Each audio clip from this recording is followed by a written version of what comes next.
আবারও স্বাগত তোমাদের কিছু কথায় এই চ্যানেলে। বন্ধুরা, এর আগে আমি একটা ভিডিও বানিয়েছিলাম, এই চ্যানেলে অবশ্য রয়েছে, যেটা প্রতিশ্রুতি পূরণের পালা। তো বর্তমানে পশ্চিমবঙ্গে যে সরকার রয়েছে, তার সরকারে আসার আগে সময়ের সাথে সাথে মানুষকে দেওয়া প্রতিশ্রুতি কতটা পূরণ করতে পারে সেটা এখন সময়ের অপেক্ষা।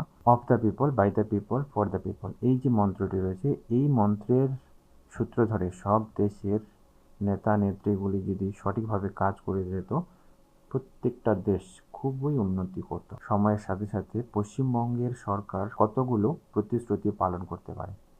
তো অবশ্যই প্রতিশ্রুতিগুলি কী কী ছিল যদি জানতে চান, প্রথমে আগের প্রতিশ্রুতি পূরণের পালা ভিডিওতে জানতে পারবেন। তো এখন বর্তমানে প্রথমেই যে খবরগুলো এসছে, তো সেটা প্রতিশ্রুতি পূরণের দিকে এগিয়ে যাচ্ছে, স্বপ্ন পূরণে মরিয়া। অবশ্যই এখানে বলা যায় যে পশ্চিমবঙ্গে এখন আয়ুষ্মান ভারত প্রকল্প জুড়ে যাচ্ছে। পশ্চিমবঙ্গে সীমান্তে কাঁটাতার দিতে ৪৫ দিনের মধ্যে বিএসএফকে জমি হস্তান্তর করবে।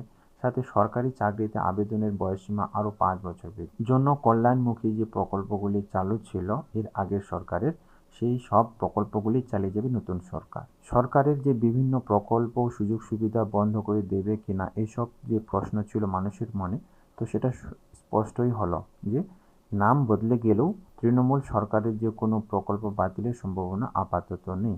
মন্ত্রিসভার প্রথম বৈঠকের পর সোমবার শুভেন্দু বলেন, রাজ্যে যে সামাজিক প্রকল্পগুলি চালু আছে তার কোনোটিও বন্ধ হবে না, বরং স্বচ্ছভাবে চলবে। তবে এর আরও একটা পজিটিভ দিক আমরা দেখতে পাব, যখন জুন মাস থেকেই অন্নপূর্ণার ডাবল ভাতা। শুধু তাই নয়, সরকারি বাসে মহিলাদের যাতায়াতও বিনামূল্যে হচ্ছে পহেলা জুন থেকে।